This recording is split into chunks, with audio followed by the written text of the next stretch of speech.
कहानी की शुरुआत में हमें एक डेफ यानी कि एक गूंगी लड़की दिखाई जाती है जो सिर्फ कुछ ही वर्ड बोल सकती थी, पर वो भी ठीक से नहीं। यहाँ जोई अपने बॉयफ्रेंड के पास जाने के लिए अपनी मॉम से कहती है। इस पर उसकी माँ उसे कार की चाबी देती है और उसे संभल कर जाने के लिए बोलती है। तो इस पर वो कहती है कि आप मेरी चिंता ना करें, मैं वहाँ पहुँच जाऊंगी। यहाँ जोई अपने बॉयफ्रेंड से मिलने के लिए काफी एक्साइटेड होती है और उसे फोटो खींचने का भी काफी शौक होता है। इसीलिए रास्ते में वो हर एक घंटे अपने बॉयफ्रेंड को एक फोटो खींचकर भेजती है ताकि उसे पता चल सके कि वो कहां पर पहुंची है। अब सफर के दौरान उसे रोड साइड पर एक बूढ़ा आदमी मिलता है जो हैंडमेड सामान बेच रहा होता है। फिर जोई इन सभी चीजों को देखती है और अपने सफर पर निकल जाती है। अब जब वो ड्राइव कर रही होती है तो उसका ध्यान रोड से हट जाता है और तभी एक जख्मी आदमी उसके गाड़ी के आगे आ जाता है। तभी जोई ब्रेक मारती है जिससे वो आदमी हीट होने से बच जाता है, पर जैसे ही जोई बाहर देखती है तो वो आदमी रोड पर गिर जाता है। तभी वो देखती है कि एक दूसरे आदमी के पीछे कुछ गुंडे पड़े हुए हैं। फिर वो गुंडे उस आदमी को अपनी गाड़ी से कुचल देते हैं और जोई की तरफ आने लगते हैं।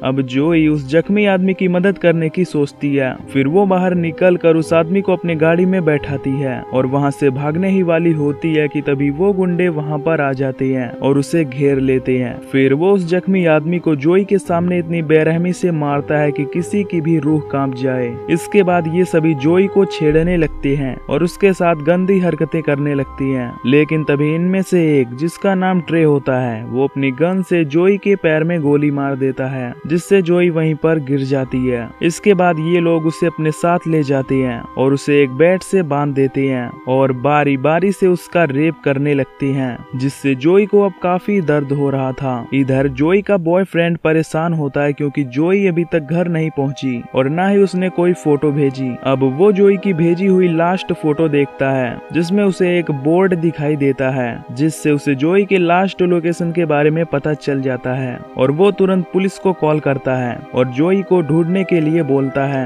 इधर ट्रे जोई को चोट पहुंचा रहा होता है और उससे कहता है कि मैं जोसेफ रनिंग फॉक्स का पोता हूँ जिन्होंने अमेरिका से अपाचे नाम के कबीले को खत्म किया था। फिर वो उसे कई अपाचे कबीले के मेंबर्स के कटे हुए सर दिखाता है जो कि अब कंकाल बन चुके थे। वो उसे बताता है कि ये उस कबीले के लोगों के सर हैं जिसे मेरे दादा ने जंग के दौरान काटे थे। फिर इन्हीं में से एक कंकाल उठा के वो जोई को दिखाता है और कहता है कि ये चीफ मैंगस कोलोरेट्स का सर है जो अपाचे कबीले का सरदार हुआ करता था। ये सब खोपड़ियां देखकर और ट्रे की बातें सुनकर जोई बहुत ज्यादा डर जाती है। अब ट्रे यहाँ जितनी भी बातें अपने दादा परदादा और अपाचे कबीले के बारे में बता रहा था ये सब सच में हुई थी। खैर इधर ये सभी ड्रिंक कर रहे होते हैं। तभी इनमें से एक आदमी बेस्ट जोई को मारने के लिए कहता है। इस पर ट्रे उससे कहता है कि अभी मेरा मन नहीं भरा है इसलिए तुम उस लड़की को नहीं मार सकते। फिर वो इसी बात की ताश में शर्त लगाती है जिसमें आखिर में बेस्ट जीत जाता है। इसके बाद वो जोई को मारने के लिए जाने लगता है। इधर जोई किसी तरह से अपने आप को छुड़ाने में कामयाब हो जाती है और वहाँ से भागने लगती है। तभी बेस्ट उसे देख लेता है और उसे पकड़कर इतनी बार चाकू मारता है कि जोई की यहीं पर मौत हो जाती है। दूसरी तरफ वो शॉप वाला बूढ़ा आदमी जब अपने डॉग के साथ घूम रहा होता है तभी उसे वहाँ पर जोई की लाश मिलती है। फिर वो उसकी बॉडी को उठाकर अपने ट्रेलर के पास ले आता है और कुछ जड़ी बूटियों से एक दवाई बनाकर वो उसके जख्मों पर लगाता है। यहाँ हमें पता चलता है कि ये बूढ़ा आदमी अपाचे कबीले का ही है। अब ये कुछ मंत्र वगैरह पढ़कर रिचुअल करने लगता है ताकि जोई की आत्मा वापस उसके शरीर में आ जाए। तभी जोई की बॉडी हवा में उड़ने लगती है और उसके अंदर कोई आत्मा आ जाती है। जोई की आंखें अब पूरी तरह काली हो गई थी। फिर वो उस बूढ़े आदमी पर हमला कर देती है लेकिन वो बूढ़ा आदमी जोई को बेहोश कर देता है। इधर डैन भी अब इस शहर में पहुंच जाता है और वो वहीं के एक होटल में ठहरता है। दूसरी तरफ हम जोई को देखते हैं जिसे अब होश आ जाता है और वो शहर में आ जाती है जहाँ उसे एक पे फोन दिखाई देता है। जिसके बाद जोई डैन को कॉल करती है और उसे बताती है कि मैं जिंदा हूँ। अब डैन भी जोई की आवाज सुनकर काफी खुश हो जाता है। जिसके बाद डैन इस पे फोन की लोकेशन निकालता है और वहाँ के लिए रवाना हो जाता है। इधर जोई वहाँ पर एक पुलिस वाले को देखती है जिसके बाद वो उससे मदद मांगने के लिए उसकी तरफ बढ़ती है। तभी वो देखती है कि वो पुलिस वाला और कोई नहीं बल्कि उन्हीं रेपिस्ट में से एक है जिसका नाम जेड है। अब ये देखकर उसे बहुत गुस्सा आता है। फिर वो उसके पीछे एक क्लब में जाती है जहाँ जेड उसे जिंदा देखकर हैरान हो जाता है। जोई की आंखें अब पूरी तरह काली हो जाती हैं, मानो वो आत्मा फिर से उसके ऊपर आ गई हो।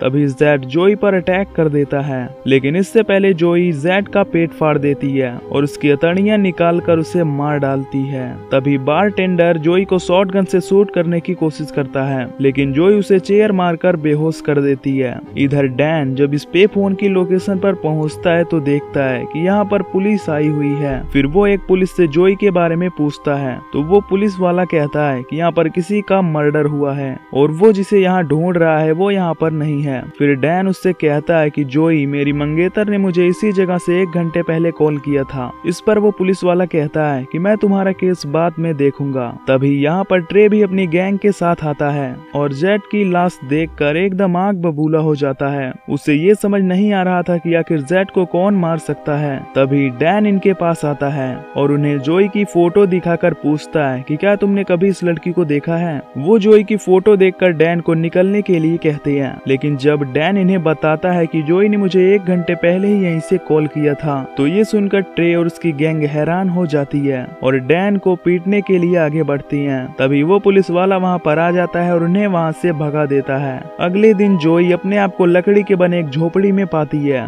तभी वहाँ पर अपने आप ही एक कमरा खुलता है जहाँ उसे बहुत सारे औजार दिखाई देते हैं। फिर जोई यहाँ से एक तीर कमान उठाती है और चली जाती है। इधर ट्रे और उसकी गैंग वहाँ जाते हैं जहाँ पर बेस्ट ने जोई को मारकर गाड़ा था। वो देखते हैं कि जोई की लाश वहाँ से गायब है। अब ये सोच में पड़ जाते हैं कि उसकी लाश कहाँ जा सकती है। तभी बेस्ट कहता है कि शायद कोई जंगली जानवर उसकी बॉडी को यहाँ से ले गया होगा, क्योंकि मेरे हाथों से मारा गया इंसान बच ही नहीं सकता। लेकिन ट्रे को उसकी बातों पर यकीन नहीं हो रहा था। इसके बाद ये सभी अब कुछ समय के लिए अपने घर से दूर जाने का डिसाइड करते हैं ताकि पुलिस उन्हें ना पकड़ पाए। फिर वो सब घर जाते हैं और अपना सामान पैक करने लगते हैं। इधर जब ट्रे का साथी जब अपने घर से निकलने लगता है तो तभी वो अपने गाड़ी के टायर में तीर देखता है। ये देखकर वो काफी डर जाता है और ट्रे को कॉल करके उसे बताता है कि शायद वो लड़की यहाँ पर है। तभी जोई आकर उस पर तीर से वार करने लगती है। वो उसे तब तक मारती है जब तक कि वो मर नहीं जाता।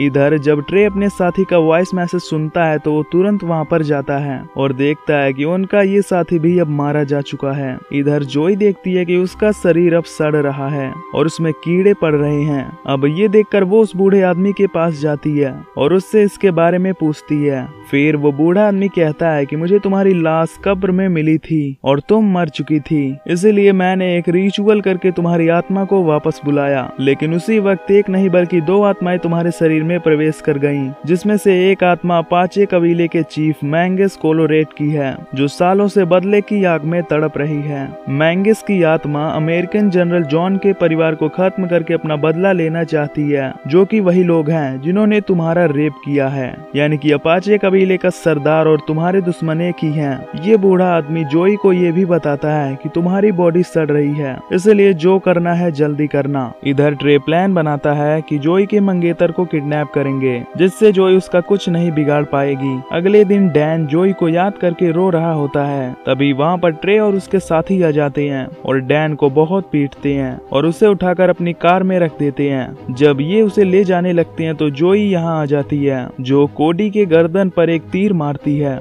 जिससे वो जख्मी हो जाता है। अब ट्रे और बेस्ट जोई को देखकर हैरान हो जाते हैं और वहाँ से भागने लगते हैं। जोई भी भागते हुए उनकी गाड़ी पर चढ़ जाती है, जहाँ वो बेस्ट से लड़ने लगती है। बेस्ट चाकू से जोई पर कई वार करता है, पर जोई को उससे कोई असर नहीं होता। अब जोई बेस्ट को मारने ही वाली होती है कि तभी ट्रे ब्रेक लगा देता है, जिससे जोई जमीन पर गिर जाती है। इसके बाद ट्रे उस पर कई बार गाड़ी चढ़ाता है और उतारता है, लेकिन इससे भी उस पर कोई असर नहीं होता। ये देखकर ट्रे हैरान हो जाता है कि वो अभी भी जिंदा कैसे है। वो ज्यादा सोचकर अपना टाइम बर्बाद नहीं करता और जान बचाने के लिए यहाँ से भाग जाता है। इसके बाद ये सभी डैन को एक जगह पर ले आती हैं, जहाँ पर वो उसे बांध देते हैं। इधर कोडी, इनका साथी, अभी भी दर्द से जूझ रहा था और ये कोडी को हॉस्पिटल भी नहीं जाने दे रहे थे। तभी बेस्ट ट्रे को बताता है कि उसने जब जोई की आंखों को देखा तो वो पूरी तरह काली थी, मानो उसमें किसी की आत्मा हो। ट्रे ये सुनकर कहता है कि मैं एक बूढ़े आदमी को जानता हूँ, जो वहीं रहता है जहाँ तुमने जोई की बॉडी को गाड़ा था।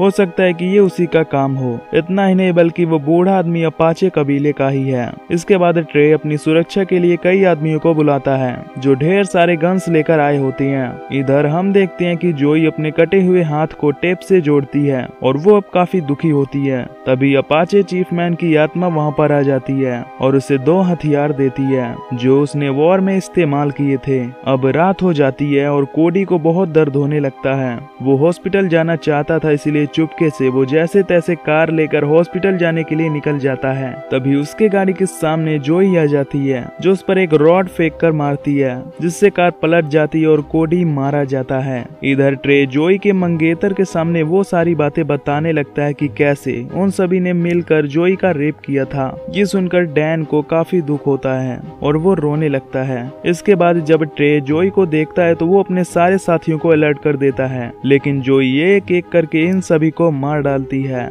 इधर ट्रे जब बेस्ट को ढूंढ रहा होता है तो पाता है कि जोई ने बेस्ट को भी मार दिया है और वो उसका दिल निकाल कर खा रही है। ये देखकर वो डर जाता है और बाहर आ जाता है, जहाँ उसे शेरिफ मिलता है, पर वो शेरिफ को मार डालता है और यहाँ से भाग जाता है। इसके बाद हम जोई को देखते हैं जो अपने मंगेतर के पास जाती है और डैन उसे देखकर बहुत रोता है। वो जोई को रुकने के लिए बोलता है, लेकिन जोई को अपना बदला लेना था, इसलिए वो वहाँ से चली जाती है। इधर ट्रे उस बूढ़े आदमी के पास पहुँच जाता है और उससे पूछता है कि जोई जिंदा कैसे हो गई। इस पर ये बूढ़ा आदमी उसे सब सच बता देता है। वो उसे ये भी बताता है कि जोई के अंदर चीफ मैंगस की आत्मा है जो तुम्हारे पूरे परिवार का वंश मिटाने के बाद ही शांत होगी। अब ये सुनकर ट्रे उससे उस आत्मा से पीछा छुड़ाने का तरीका पूछता है। इस पर ये बूढ़ा आदमी उसे कहता है कि तुम्हें चीफ मैंगस के कंकाल को जलाना होगा, तभी उसकी आत्मा जोई की बॉडी से निकल पाएगी। इधर डैन को पुलिस वहाँ से छुड़ा लेती है, जिसके बाद डैन उन्हें सब कुछ बता देता है। दूसरी तरफ हम जोई को देखते हैं जो ट्रे के घर पहुँच जाती है, जहाँ वो देखती है कि उसके भाई ने डर के मारे सुसाइड कर लिया है। इसलिए चीफ मैंगस की आत्मा अब ट्रे की माँ को मार डालती है और यहाँ से चली जाती है। इधर ट्रे वो सारे कंकाल इकट्ठा करता है, पर इनमें से एक भी मैंगस का स्कल नहीं था। तभी जोई भी वहाँ पर आ जाती है, जिसके पास मैंगस का सर होता है, जिसे देख ट्रे हैरान हो जाता है और अपनी जान बचाने के लिए एक चेन सॉ से उससे लड़ने लगता है। अब इस लड़ाई में जोई ट्रे का एक हाथ काट देती है और ट्रे चेन सॉ से जोई का शरीर ही अलग कर देता है। तभी जोई भी उसका गला काट देती है, जिससे अब ट्रे भी मारा जाता है और इसी के साथ जोई और मैंगस का बदला भी पूरा हो जाता है। तभी कुछ देर बाद डैन भी वहाँ पर आ जाता है, जिसे उस बूढ़े आदमी ने वहाँ पर बुलाया था। वो देखता है कि गड्ढे में जोई का आधा शरीर पड़ा हुआ है। फिर वो जोई से कहता है कि मैं तुमसे बहुत प्यार करता हूँ, जिसके बाद वो जोई की बॉडी को जला देता है, जिससे अब उसे और मैंगस की आत्मा को शांति मिल जाती है। अब डैन, जिसे नहीं पता था कि ये सब क्या हो रहा था, तो वो बूढ़ा आदमी एक्सप्लेन करता है कि जोई के साथ क्या क्या और क्यों हुआ, और यहीं पर ये मूवी खत्म हो जाती है। तो दोस्तों, अगर आपको ये मूवी की एक्सप्लेनेशन पसंद आई हो तो वीडियो को लाइक और चैनल को सब्सक्राइब कर देना। बाकी मैं मिलूंगा आपसे अगली वीडियो में। Till then take care, love you, bye bye.